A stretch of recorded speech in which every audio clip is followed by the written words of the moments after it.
Electronegativity किसे कहते हैं हम? किसी भी एटम की सलाहियत इलेक्ट्रॉन्स को अट्रैक्ट करना, इलेक्ट्रॉन के पेयर को अपनी तरफ अट्रैक्ट करने की सलाहियत को हम कहते हैं इलेक्ट्रोनेगेटिविटी।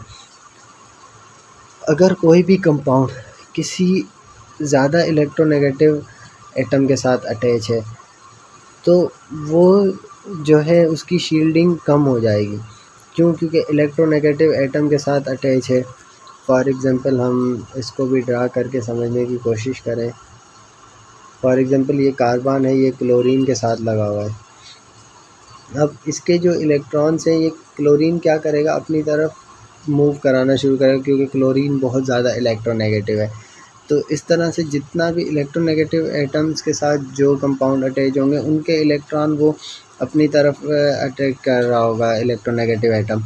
तो अल्टीमेटली इसकी वजह से होगा क्या, इसकी वजह से वो जो है उनकी शील्ड ख़त्म हो जाएगी, मींस वो डी शील्डेड हो जाएंगे। अब ये वाला कार्बन जो है ये डी शील्डेड हो जाएगा, इसके कार्बन के इलेक्ट्रॉन जो हैं वो क्लोरीन अपनी तरफ मूव करना शुरू कर देता है, जबकि दूसरा कार्बन के साथ लगा हुआ है। अब ये कार्बन जो है वो तो एज़ कम्पेयर टू क्लोरीन के इतना इलेक्ट्रोनेगेटिव नहीं है, इलेक्ट्रोनेगेटिविटी इतनी शो नहीं करता, तो ये इसके इलेक्ट्रॉन्स को अपनी तरफ इतना अट्रैक्ट नहीं कर पाएगा। तो ये वाला जो कार्बन है ये शील्डेड रहेगा, मींस इसके इलेक्ट्रॉन इसके अराउंड में ही रहेंगे। तो इस तरह से इलेक्ट्रोनेगेटिविटी हमारी शील्डिंग और डी शील्डिंग को इफ़ेक्ट करती है। जब शील्डिंग और डी शील्डिंग इफ़ेक्ट होगी तो अल्टीमेटली उनकी जो है एनएमआर स्पेक्ट्रम भी डिफरेंसेस आएंगे। यही बात यहाँ पे कि अगर शील्डिंग ज़्यादा है तो वो जो है लेस इलेक्ट्रोनेगेटिव एटम के साथ अटैच होगा, तभी उसकी शील्डिंग ज़्यादा होगी, और अगर वो ज़्यादा इलेक्ट्रोनेगेटिव एटम के साथ अटैच है तो उसकी शील्डिंग कम हो जाएगी। केमिकल शिफ्ट भी इसी तरह से फिर जो है चेंज हो जाएगी। जो शील्डेड के साथ लगा हुआ होगा, मीन्स जो कम इलेक्ट्रोनेगेटिव वाले एटम के साथ अटैच है और उसकी वजह से वो खुद शील्डेड रहा है, तो फिर वो जो है अब फील्ड में आएगा। जबकि जो ज़्यादा इलेक्ट्रोनेगेटिव के एटम के साथ अटैच होगा, मीन्स जैसे जैसे ज़्यादा इलेक्ट्रोनेगेटिव एटम के साथ जो भी मालिक्यूल अटैच होगा वो वैसे वैसे डाउन फील्ड की तरफ आना शुरू कर देगा।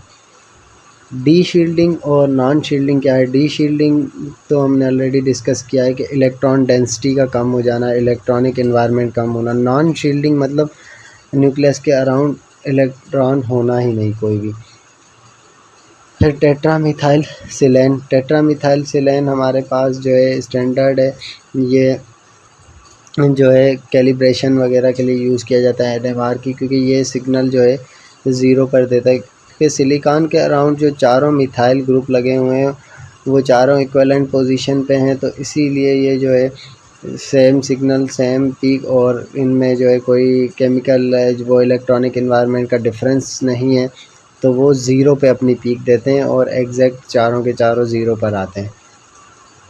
डाउन फील्ड और अप फील्ड हम ऑलरेडी डिस्कस कर चुके हैं। डाउन फील्ड में शील्डिंग कम होगी, जबकि अप फील्ड में शील्डिंग ज़्यादा होगी। इक्विवेलेंट और नॉन इक्विवेलेंट प्रोटॉन, अब इनकी वजह से भी बहुत जो है इफ़ेक्ट होता है हमारे पास केमिकल सिग्नलिंग में। इक्विवेलेंट प्रोटॉन का मकसद क्या होता है कि सेम इलेक्ट्रॉनिक एनवायरनमेंट में मौजूद हों या उसके अराउंड में सेम एटम्स मौजूद हों, तो इसको हम कहते हैं equivalent proton. Non equivalent proton हम किसे कहते हैं? जब भी नेबर में डिफरेंट इलेक्ट्रॉनिक एनवायरनमेंट हो, मींस एक तरफ अगर CH3 लगा हुआ है, दूसरी तरफ CH2 लगा हुआ है, एक तरफ जो है कार्बन के साथ CH3 लगा हुआ है, दूसरी तरफ क्लोरीन लगा हुआ है, तो ये नॉन इक्विवेलेंट होंगे, उसके नेबर में डिफरेंट इलेक्ट्रॉनिक एनवायरनमेंट है।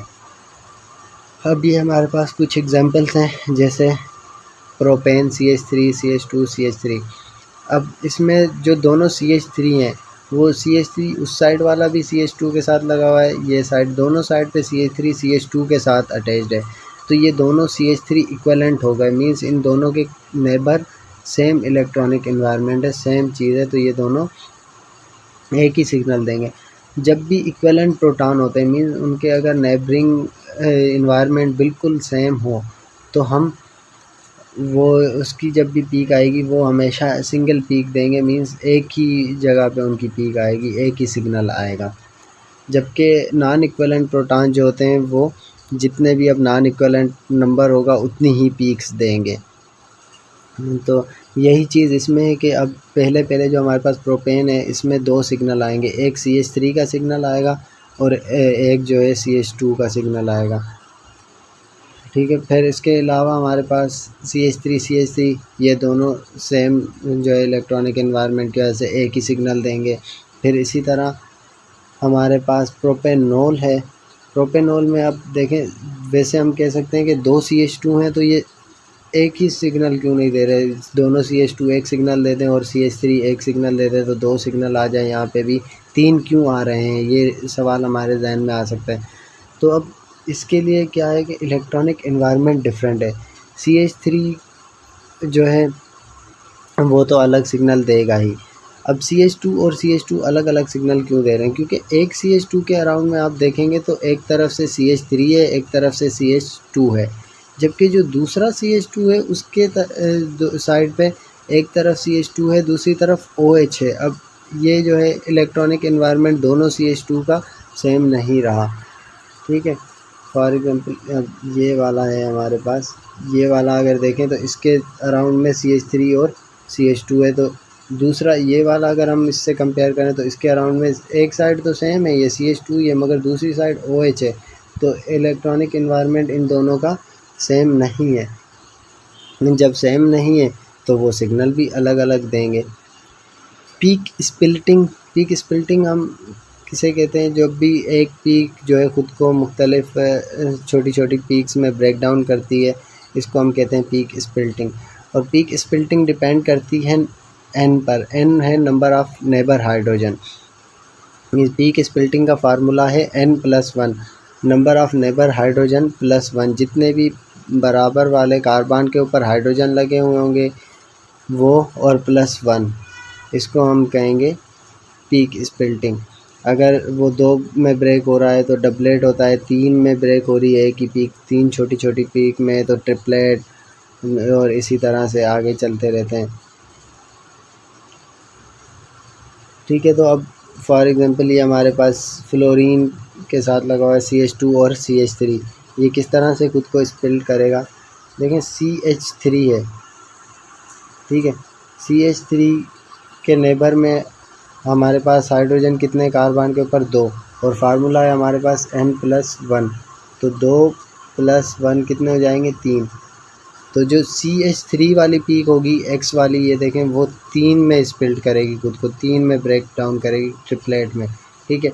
इसी तरह अब अगर हम CH2 देखें, CH2 के एक तरफ तो फ्लोरीन है तो कोई हाइड्रोजन नहीं, दूसरी तरफ कार्बन है, कार्बन के ऊपर 3 हाइड्रोजन है। फिर से हम फार्मूला में पुट करेंगे 3 हाइड्रोजन प्लस 1 फार्मूले की, तो ये हो जाएगा 4। अब ये जो है ख़ुद को 4 पीक्स में स्प्लिट करेगा छोटी।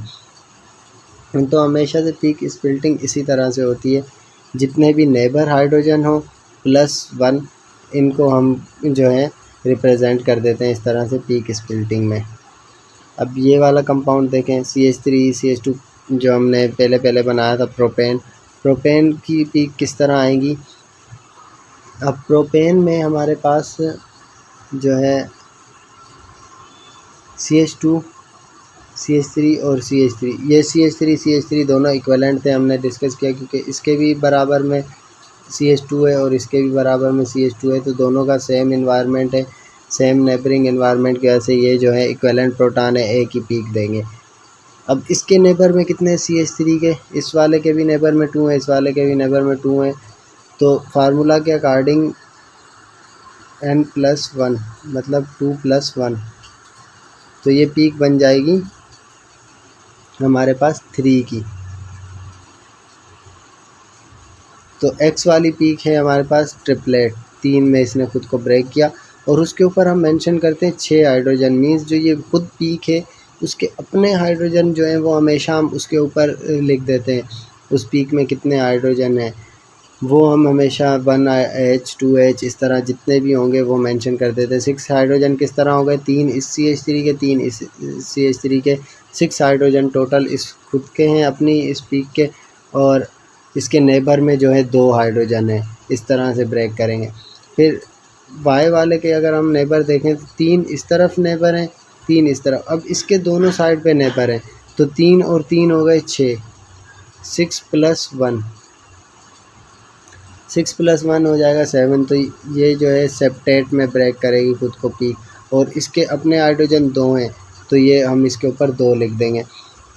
हमेशा जब भी हम स्ट्रेट चेन्स को देख रहे होते हैं तो इन चेन्स में क्या होता है कि नेबर के लिए हमें सिर्फ जो है एक कार्बन तक देखते हैं, पीक देख रहे हो हम, या जो है हम उसके नेबर हाइड्रोजन देख रहे हैं या इलेक्ट्रॉनिक इन्वायरमेंट देख रहे हैं, तो हम एक कार्बन तक देखते हैं। CH2 के एक इस तरफ देखेंगे, एक उस तरफ। इसी तरह कोई बड़ा भी कंपाउंड होगा तो उसके दोनों साइड पे एक एक ही हम देखेंगे, एक कार्बन उस तरफ से, एक कार्बन उस तरफ से, या एक जो है मालिक्यूल जो भी एलिमेंट अटैच होगा उस तरफ से, दोनों साइड पे हम एक एक देखेंगे। जबकि जो हमारे पास साइक्लिक कंपाउंड्स होते हैं उनमें हम अप टू 2 नेबर्स देखते हैं, मींस फर्स्ट कार्बन भी देखेंगे, सेकंड भी देखेंगे। इक्विवेलेंट के लिए भी अब यहाँ पे अगर इसके अराउंड में दोनों एक एक सिमिलर आ रहे तो हम इनको जो है काउंट कर लेंगे एज अ इक्विवेलेंट। जबकि इसके बराबर वाला अगर डिफरेंट भी हो, सेकंड नंबर पे जो कार्बन है वो डिफरेंट है, थर्ड पे डिफरेंट है, तो उससे हमें कोई जो है कंसर्न्स नहीं है। हम इसको तभी इक्विवेलेंट कंसीडर कर लेंगे अगर इनके दोनों साइड पे एक एक तक सेम है, मींस उसके भी दोनों साइड पे सेम है और उस कार्बन के भी दोनों साइड पे सेम है, तो वो हम उसको इक्विवेलेंट कंसीडर कर लेंगे। जबकि जो हमारे पास साइक्लिक कंपाउंड्स होते हैं उसमें हम अप टू 2 नेबर्स देखते हैं, वो मैं आगे चल के एक्सप्लेन फर्दर करता हूँ। अब दूसरा ये हमारे पास है CH2, CH2, CH3, ये 3 पीक्स देगा। क्यों, इसमें भी हमारे पास सवाल हो सकता है कि CH2 और CH2 एक ही पीक क्यों नहीं दे रहे। ठीक है, ये वाला CH2 और ये वाला एक पीक क्यों नहीं दे रहे, क्योंकि इस CH2 के बराबर में CH3 है और इस तरफ से CH2 है, जबकि इस वाले CH2 के सिर्फ एक साइड पे CH2 है। अगर इसके दूसरी साइड भी CH3 लगा हुआ होता तो ये दोनों जो है ना वो हमें एक ही पीक देते, क्योंकि इनके नेबर सेम हो जाते तो ये इक्विवेलेंट हो जाते। अब अगर हम इसके नेबर देखें, फॉर एग्जांपल CH3 के, CH3 का नेबर क्या है, CH3 का नेबर है हमारे पास 2 हाइड्रोजन, तो N+2 के हिसाब से N+1 के हिसाब से ये 2+1 बन जाएगी 3 पीक। तो CH3 की पीक 3 वाली आ जाएगी। फिर उसके बाद हमारे पास अगर हम CH2 इस वाले के नेबर देखें, 3 एक तरफ हैं और 2 एक तरफ हैं, 5 +1 फार्मूले का, तो ये 6 पीक्स देंगी। और लास्ट वाला जो है उसके नेबर 2 हैं तो 2 + 1 3। तो इस तरह से जो है ये पीक स्प्लिटिंग आ रही होती है। फिर इसके बाद हमारे पास CH3, CH2, CH3। अब इसमें भी ये क्वेश्चन हो सकता है कि जो CH3 और CH3 हैं वो सेम क्यों नहीं हमारे पास पीक दे रहे। ये वाला CH3 और ये वाला CH3 में हम बोल सकते हैं। इसी तरह इससे जो ऊपर वाला है ये वाला CH3 और ये वाला CH3 सेम क्यों नहीं दे रहे, क्योंकि इनके नेबर में डिफरेंट है। अब इस वाले CH3 के नेबर में देखें CH2 है, जबकि इस वाले CH3 के नेबर में CH और फ्लोरीन है, तो दोनों का इन्वायरमेंट सेम नहीं है, दोनों के नेबरिंग जो है डिफरेंस है। ये वाला CH3 ज़्यादा इलेक्ट्रोनेगेटिव एटम के साथ अटैच है क्योंकि फ्लोरीन वाले कार्बन के साथ है, जबकि ये वाला CH3 कम इलेक्ट्रोनेगेटिव कार्बन के साथ अटैच है।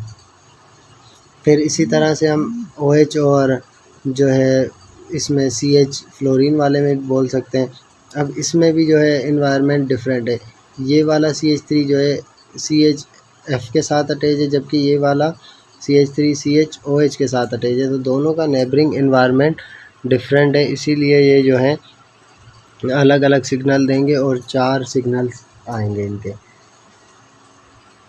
फिर ये NCH2, CH2, CH3, इनका भी CH2 और CH2 का नेबरिंग इन्वायरमेंट अलग अलग है, तो सब अलग अलग पीक देंगे। अब CH3 हाइड्रोजन जो होता है वो अप फील्ड में, जैसे जैसे इलेक्ट्रोनेगेटिव एटम होगा वो डाउन फील्ड में ज़्यादा आता रहेगा। ये हमने ऑलरेडी डिस्कस किया था। तो फ्लोरीन की तरफ हम जैसे मूव कर रहे हैं हाइड्रोजन से, तो वो डाउन फील्ड में आता जा